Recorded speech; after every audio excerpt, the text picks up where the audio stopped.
Hello and welcome to the Lib Dem Podcast. Thank you very much for tuning in. Now, as you know, there is all sorts of circus shenanigans going on down in Westminster, but actually what's happening day in, day out on the ground is very important. And whatever complications Boris Johnson might be getting into, there is good work happening and campaigning that still needs to be done on all sorts of issues. And on today's episode, we're going to be talking about a very serious one, and it's about street harassment. So I'm going to introduce our panel. We've got an absolutely brilliant panel with us. One of our regulars is, of course, Sam Al-Hamdani. Welcome, Sam. Hello, good to see you. And we have two absolute luminaries to help up the standard of our panel. First, we have Wera Hobhouse coming back onto the podcast. Welcome, Wera. Hope you're well. Thank you, John. It's a pleasure to be here. Thank you for inviting me. And we also have, we're delighted to have Maya Tutton, who is the co-founder of the Our Streets Now campaign, website, lobbying group. I don't know how you describe yourself, Maya, but welcome very much to the podcast. Thank you for having me. Right, so let's just take a step. So Sam, I don't know if you want to start off now, because you've been doing various works on this. So you wanted to get this podcast together, all about levels of street harassment. So where are we at the moment, Sam? What are we trying to do? Well, at the moment, and the campaign that Our Streets Now is running is to get a specific crime introduced in the UK for public street harassment. It's a law that exists in several countries across Europe, and it's one that would make a significant difference, not just in terms of like creating a prosecutable offence, but sending a message. I think that this is something that is a really it's a building block in work to combat violence against women and girls and misogyny in a more general sense. And I think it would be a really powerful message if the UK government was to introduce a specific law on this. But I think somebody that could talk a bit more eloquently about that than me is Maya, who started the Our Streets Now campaign. And it'd be really good, Maya, if you could tell us a bit more about kind of why you started that and what you're aiming for. Yeah, absolutely. So I started the campaign about 3 years ago, coming up to 3 years, which is slightly scary, but fine. I started it with my younger sister, Gemma. So she was 14 at the time and I was 20.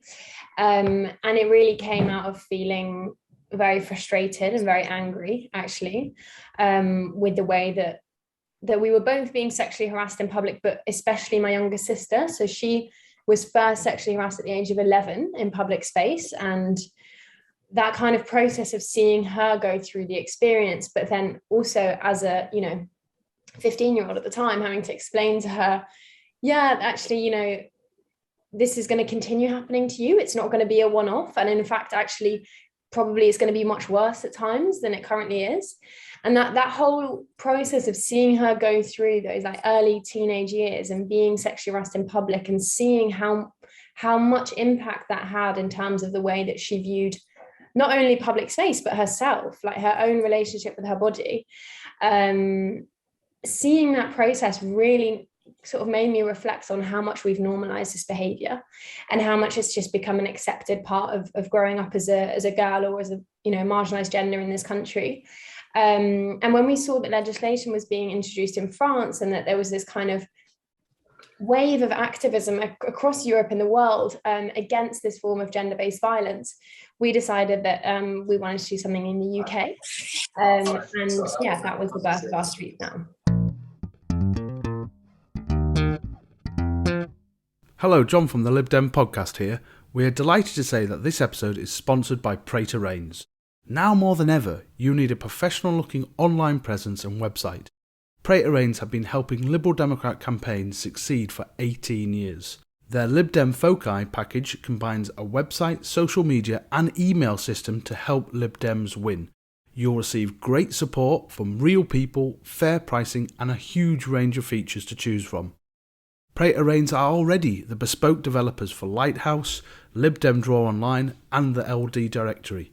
They combine a talented system design with an unrivaled understanding of our party, our data and our systems. To find out more, check out the Praetor Rains website at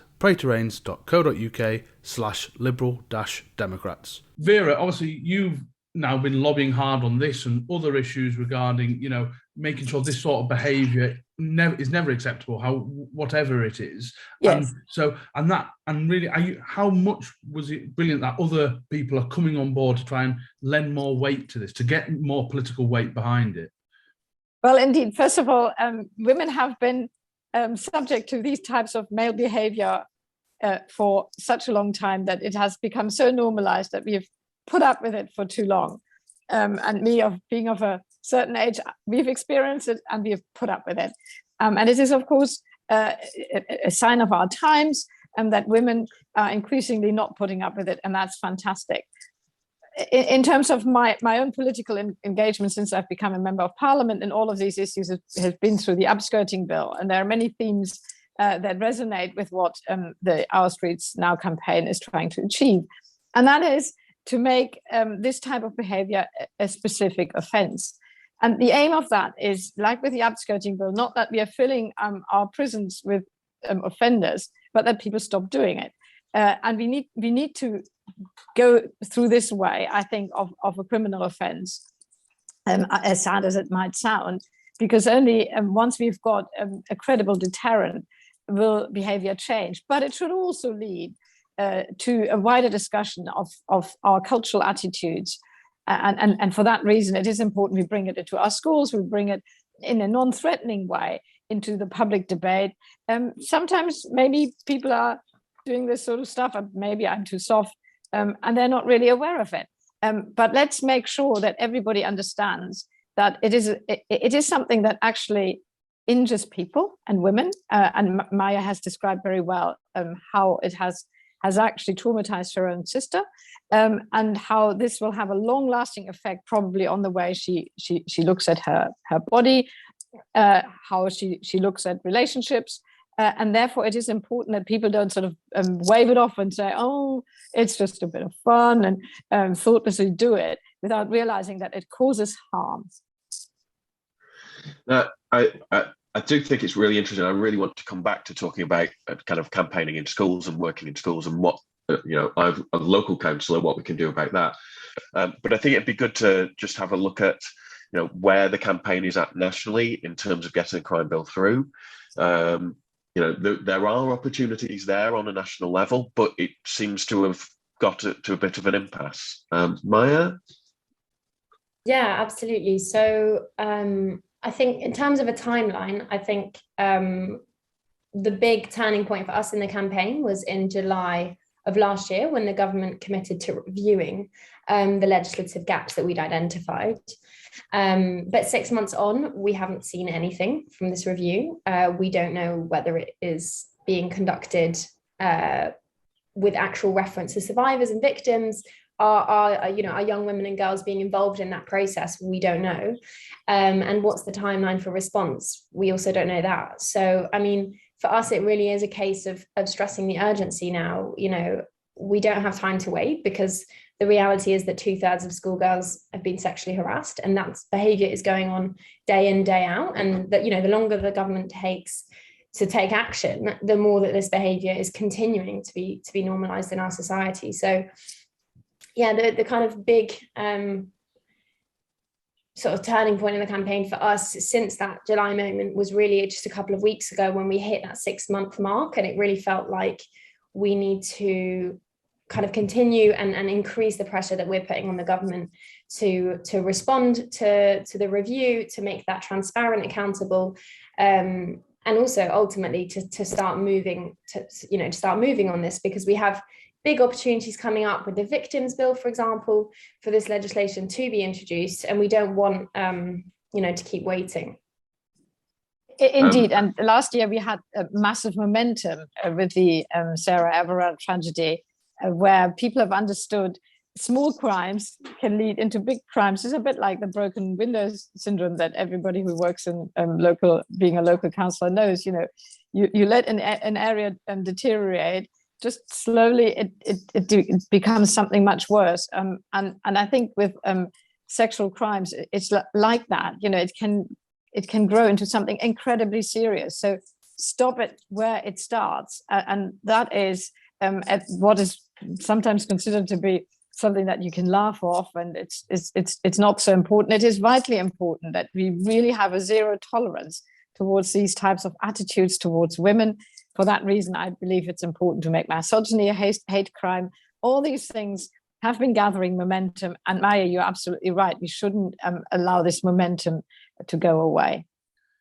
And I do think, the other week, sort of the Lords in response to the policing bill, there was the Lords said misogyny should be made. There was a vote to make misogyny a hate crime, and so it's not just it could feel like this was outside pressure groups, but I think there is more momentum than that. It does feel like there is real political pressure coming on. But then I find that even more frustrating. Boris Johnson coming out and saying, well, no, I don't really think that this needs to be to happen. That from the very top is incredibly frustrating. And in terms of that collective picture of, is the government taking this seriously? Again, I hear things where they say they are, but I don't see the follow-up. And the delay in terms of this review just seems to echo that. And I want to be convinced. I want to hear that this is a government that is taking it seriously, and I can't see that. So what I really would ask for, if you're listening to this, there is sign the petition, sign Our Streets Now and Plan UK's petition, really, and get other people to make sure that that groundswell of opinion is being heard and being echoed at the top level of politics. Yeah, I would echo that. Yeah, go on. We'll do this first. So we'll go Maya, then Vera, then me. Just to really echo what Sam's saying in terms of, I think it really is. This is an issue that so many people care about. It is on so many people's priorities list because either we've experienced it or we have loved ones who have. And I think it's really about getting across to the people in power that this is an issue that's not going away and that is a priority for us. And I think so often actually that young women's voices and girls' voices are not reflected in politics. Young women have some of the lowest voting records, and that's not to shame young women, but what it does mean is that our voices just aren't being heard and we're not being listened to. And so I would really, really encourage anyone who's listening, to this podcast to sign the petition, email your MP, and really kind of engage with the democratic process to make sure that we can't be ignored, essentially. Public pressure works, and I wouldn't be in politics if I didn't believe that. I really believe that people's voices matter, people power matters. We still live in a full democracy where people are being heard as much as sometimes we feel that we are being ignored. But use that power and make your voice heard in exactly the way that Maya has said. In terms of what the government is doing and sort of delaying things now, it's been my experience with the Department for Justice when I was pushing the upskirting bill through, that they do in the end like to do it the easiest way. And when, for example, we were looking at taking the opportunity of the upskirting bill to make a wider legislative change about distribution of images online and all the rest of it, the minister was very, very keen to keep it very limited to just a specific offence. Because otherwise they would have had to review the whole lot of legislation, and I thought that was a little bit too much. And so if you look, the Department for Justice is always very cautious in opening a can of worms, but at the same time they shouldn't be allowed to get away with it. And so any new legislation that's coming on, for example, in the online harms bill or the police crime sentencing courts bill, each time we have these legislative opportunities in Parliament, the Secretary of State will come along and say, let's not make that the Christmas tree on which we hang all sorts of other things. And yet we might have 20 years passing before another opportunity comes along. So we in Parliament need to be very aware of these opportunities and absolutely push within Parliament to put the minister under, or the government under pressure to make these changes. Outside pressure from the people, inside pressure from the parliamentarians who know when to take a good opportunity. And Vera, just coming back on that, actually, I'm really interested in what you say, because obviously there's kind of two approaches that people can take in terms of, do you just try and do improvements as quick as you can, maybe little by little, or do you go for one huge improvement and get it done? And your view would be that if you do it piece by piece, you might have to wait decades before you get it. So it's better to do a one-shot, try and get as much done as possible, but it might take a little longer to get there. It's a good question. I mean, I frame all of this in terms of my experience with the upskirting bill. In the end, it was a quick win. But at the same time, it was also a missed opportunity for other things to happen. And if one had an opportunity to make wider legislative changes, it might have then incorporated upskirting at the same time. I mean, this is now water under the bridge, but I think it's indicative of politics often being operating in silos rather than seeing the bigger picture. And political cycles, you know, we have sort of 4-year elections. People like to think, you know, in 4-year election cycles, and yet short-termism is probably the biggest enemy of real change. Yeah, and I want to pass this to you, Sam, because as you know, you came up with a council motion for your council, which, as you know, I adopted and also we put forward from our local group as well. So firstly, why did you do that? But secondly, I'm just going to touch on the experience we got. So our councillor, Debbie Shannon, put that forward about this. And, you know, the response we got, maybe fairly typical from some, was, "Oh, come on, love, what's your problem? It's only a bit of wolf whistling." That sort of nonsense we kind of got, that dismissive, because Debbie talked a lot about her teenage daughter and what she had to go through. And actually, and again, it all kind of links into the Boris Johnson, which I know Maya won't want to talk about because she's obviously trying to be a little bit more neutral than we will be, is the fact that if you were thinking, if this government is a populist government, which it is, then actually, will they ever do something that's going to offend the Jack the Lad, get over it kind of attitude? So first of all, let's, I mean, I've given you 3 things to talk about there, so we'll start off with your council motion. I mean, the council motion came from a few different things. I'm a councillor in Oldham, and I mean, currently there is an investigation going into historic allegations of child sexual abuse in the borough, and that is something that has happened in a number of places, not just Oldham. So there was, I mean, Rochdale, Rotherham, and a number of other investigations. And when I sort of started as a councillor, you know, a lot of what you do is very day to day, and I sort of wanted to really focus on this as something that was, you know, a level above that. It wasn't just, you know, what you do to help individuals. It was something we could actually make a real change on at a local level. You know, we could have a genuine impact, and it's such a horrific thing for people to have gone through. But you know, it needs addressing, and it's difficult to address. You know, it is a really difficult. So I started reading up on different campaigns that were going on, and Our Streets Now was one of the sort of groups. You know, I didn't come to this with any level of expertise. I was looking at who was out there doing good work, and so Our Streets Now were campaigning about public street harassment, and so that wasn't the direct thing I wanted to address, but it fits into this idea of this is a much wider issue, and what we need to do is create a coherent change in people's behaviour. And street harassment is a very ground level way of doing it, and it is something we can do something about locally. So along with what Our Streets Now are campaigning on public street harassment, they also have developed Our Schools Now, which is a sort of education program where it's advice. So for schools, and how to engage with young people, how to challenge people on their behaviour, how to give girls the confidence to know that what is happening is not acceptable. So the motion was trying to address both of those things. So one, it was supporting that more general aspiration, but it was also saying we can practically deliver things.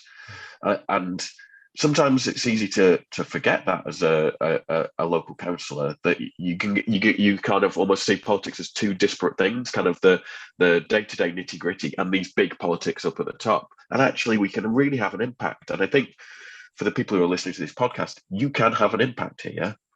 You know, really engaging on that and making sure that your local schools and other programs, you know, we're campaigning to become a white ribbon council, you know, that sort of engagement can really make a difference. And so I kind of just wrote it. It was the first motion I'd ever written, and I didn't really totally know what I was doing. And I just I went and had a go, and then I got in touch with Our Streets Now and said, I've written this and we're passing it. Is this okay? And they were so incredibly supportive and really great. So, and it is, you know, since then, you know, we've spent a year working on this. So we have a cross-party group. It's a Labour-run council, but we have a cross-party group. It's the Conservatives, myself, representing Liberal Democrats, and then the education lead.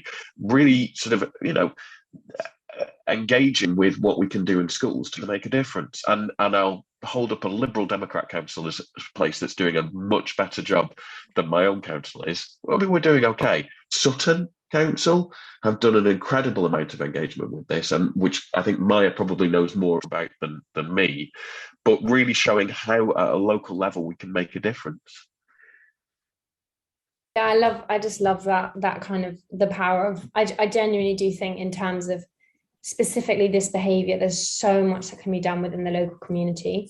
I really just, yeah, I'm so excited about what you've been doing in Oldham and what's going on in Sutton, and it's really growing, and the number of councils who are, you know, either doing things in terms of schools, but I also got an email the other day from a councillor in Oxfordshire who is trialling a kind of, it's actually a really exciting idea of essentially using the council's purchasing power by attaching certain essentially conditions around public sexual harassment. So saying, you know, we're only going to hire individuals who understand what public sexual harassment is and agree to have any, you know, essentially to have a kind of zero tolerance policy to any of those behaviours being exhibited by members either directly employed by the council, but also any contractors. And then using a kind of sort of red light, orange light system whereby essentially the purchasing power of the council is used in order to kind of create that ripple effect whereby organisations have to have policies around public sexual harassment, particularly if they have individuals working in public spaces, so that, you know, when individuals do make a complaint about sexual harassment, that will be taken seriously by the council. Because I hear day in, day out from victims who do report and nothing is done. So it's really exciting that on the local level, you know, these changes are being made. And I just think even having those conversations within, you know, within council meetings where we're discussing the problem, I mean, that is real cultural change, and that has to be at the root of everything. You know, that councillor sharing stories about her teenage daughter, that is so profound in terms of, you know, then that changing other people's attitudes there. And then maybe they'll talk to their daughters about, actually, how do you feel on your way to school? Probably not very safe.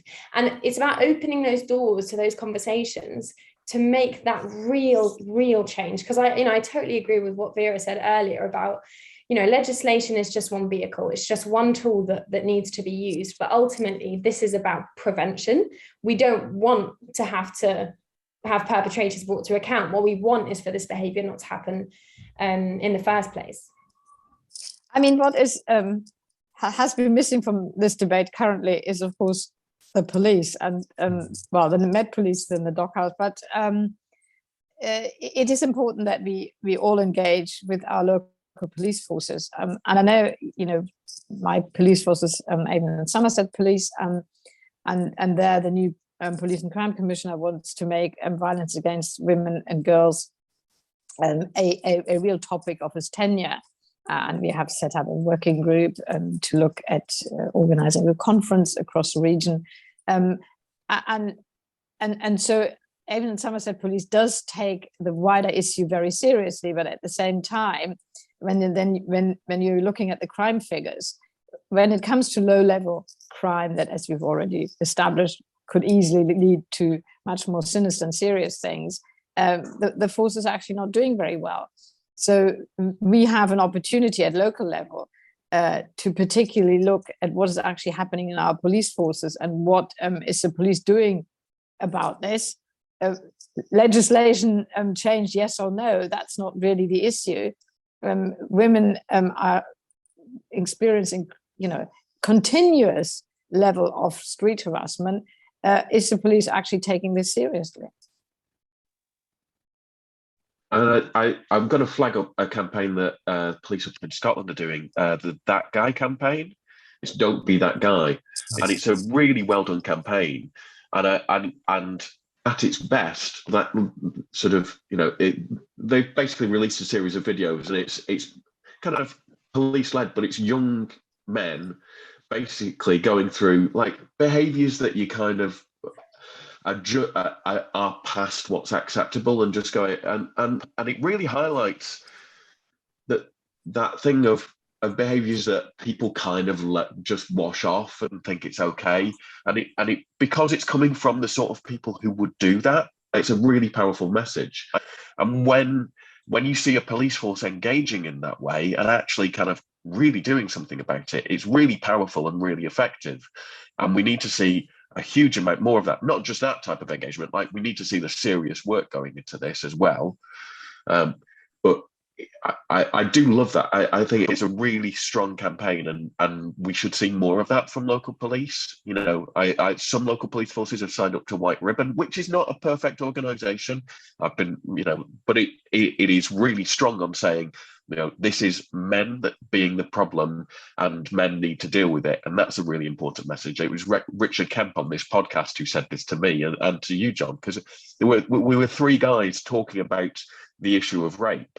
And I think we were a bit sort of nervous about doing it, because it was like, but is it our right to talk about this? Actually, it totally is, because, if men, it's primarily, this is men's behaviour that is the problem. So men need to change their behaviour, and we need to be part of that. So the most common crimes in Bath are violence and sexual offences, with 2,133 offences during 2020. But the problem is that violent and sexual offences are pulled together. And that's another indication. We need to be a little bit more specific. And therefore, what of that crime number is actually sexual offence? So there are things that we can do, holding our police forces to account via our police and crime commissions, to say, well, can you actually be very clear about what these figures are, and not just so wishy-washy around it.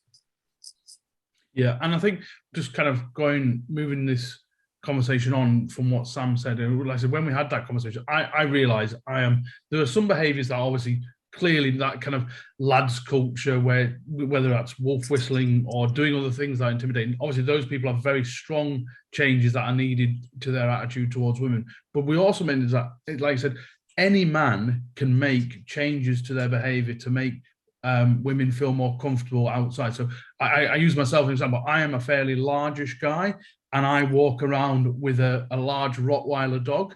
If I see a lone woman, I will cross the street now, because obviously if it's dark and my size, etc., little changes like that can make women feel a lot safer in their streets. So I think there's something for all men to take. And leading this forward, I suppose that is maybe where you come from. There's things that everyone can do, and there's things that everyone can do to add pressure to try and make change.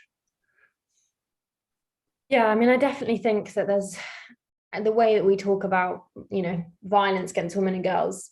Where's the agent in that phrase? There's none. And why? Because we don't want to name it.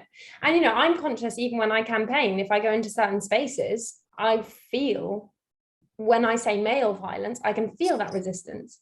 And that resistance to recognizing that the vast majority of perpetrators are men is a real problem in our society. It is, I think we really saw that in the conversation over the summer, the kind of defensiveness, but also I think on one side there's the defensiveness, and on the other hand, you also have the kind of quite tokenistic attempts at helping. So actually, I'm not going to reflect on my own behavior or think about how I've gone wrong in the past, which we all have. I mean, we've all internalized gender norms. We've all internalized patriarchy. We've all internalized all these different forms of social inequality. And until we do that kind of interior work of like, actually, how can I reflect on my own behavior and how can I take that every single day into my behavior?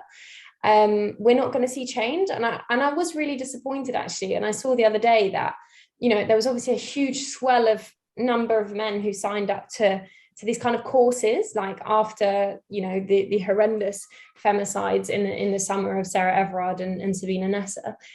And only 10% of the people showed up.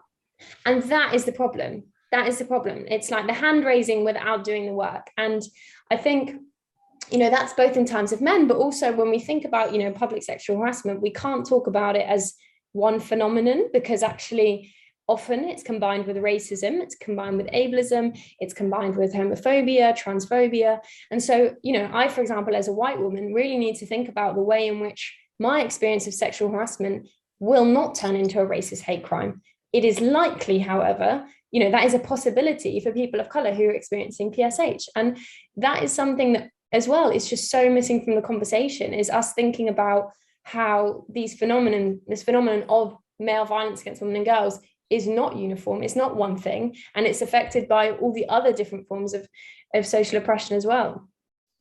I mean, and this brings us back to how do we most effectively campaign for change?